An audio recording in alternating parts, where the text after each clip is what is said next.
What's going on, Wildcats? Welcome to this week's Hughes Huddle. It is August 21st. Hope everybody had a fabulous weekend. We have quite a bit to cover today, so I'm going to jump right into it. First off, great job. First full week last week to parents and students. We had a wonderful first week.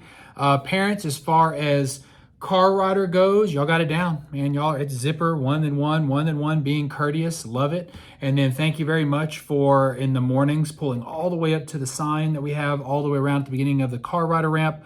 That just makes we can get so many kids in one go around if we can fill that car rider ramp up in the morning. So thank you for zippering in the afternoons and pulling up in the morning. Now, a couple of things that I am seeing in the afternoon that I wanted to speak with you about. Safety. So we've had several instances last week of either people kind of stopping in the main lane of traffic and sticking their hazards on and hollering at their kid to come running out and loading the car, or parking across the street and then having your students run across 4 lanes of sawmill traffic at the middle of dismissal, which is super dangerous. And just lots of moving parts out there in the afternoon. I don't want somebody to get hurt. I certainly don't want a kiddo to get hit. Please get in line and wait like everybody else is doing.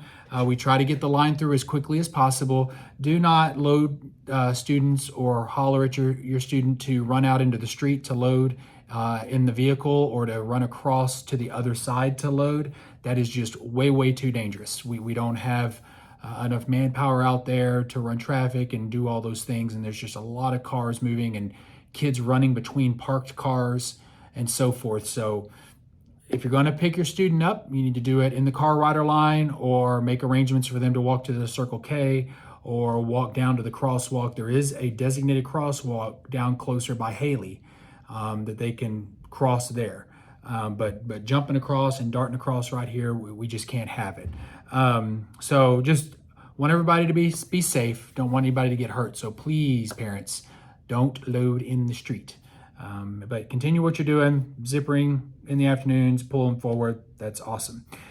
Today starts the first day of the 10 winners for our auction, the PTO auction for the front row car rider spot. So starting today, there will be 10 cones placed there at the beginning of the car rider ramp, each one numbered, and then the corresponding, the person who won spot 1 will pull in and park in spot 1 and so forth, all the way back to spot 10. There will be a large orange pole cone that I will place out here at the tail end of the car rider ramp. That is where people that aren't the 10 winners, that is where the line will start. If you pull up and you get here early and you're just getting your spot in line, you'll stop at that large pole, the orange pole, and then the 10 winners, they have passes that they'll show, and they kind of bypass everybody and they get in their 10 spots. Then once dismissal starts, we move them up, we remove the pole, and everybody just slides up like normal. So that will start today. So there will be 10 spots designated for the winners of that auction, and that will be each day in the afternoon. So that starts today.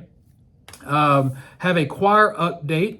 Miss McGinnis wanted me to let everybody know that Roar Choir, so it's before school choir, will begin this week. Roar Choir is available to any 5th or 6th grader who wants to join. If they're in the band or orchestra, the teachers will work something out. But this is an opportunity for students who are at other fine arts, band, orchestra, art, etc. If they still want to do choir, they can. It's before school, so it will take place between 7:45 and 8:30 in the choir room.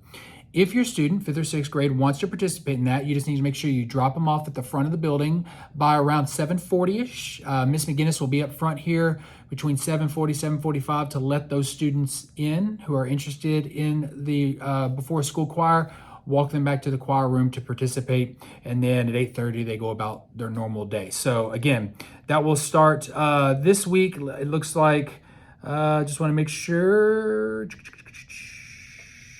Tuesday and Friday mornings.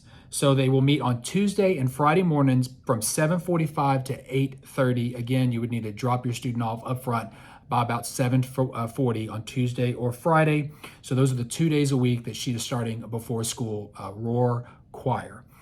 So that's cool. If you want to do that, go for it. We do have a spirit night, our first spirit night this Friday at Marcos. I will put a little flyer here somewhere to show you, but spirit night will be at Marcos Pizza this Friday.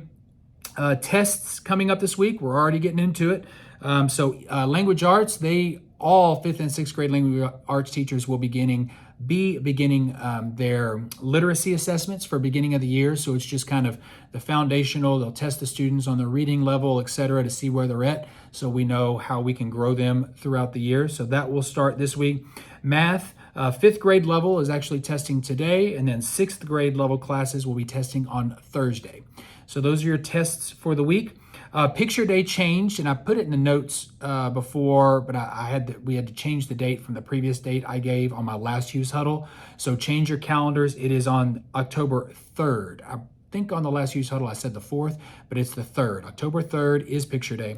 So make sure your student is present and prepared to take pictures on that day.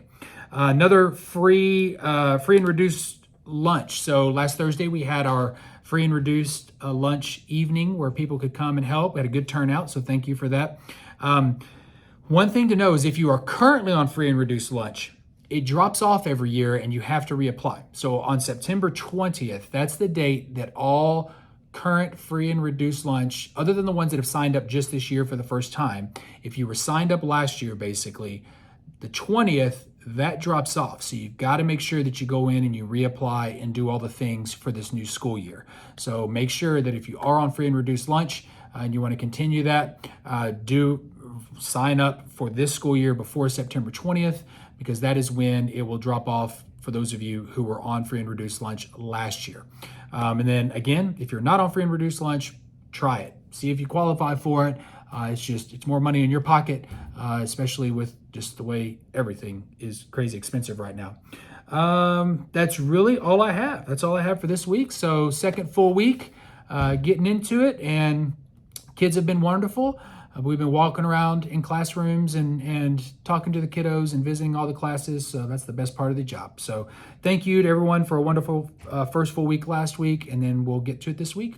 And I'll have my next Hughes Huddle next Monday. All right. So y'all have a wonderful week. And maybe we might get some rain this week. Let's hope so. And I will talk to y'all next Monday. Okay. Bye, guys.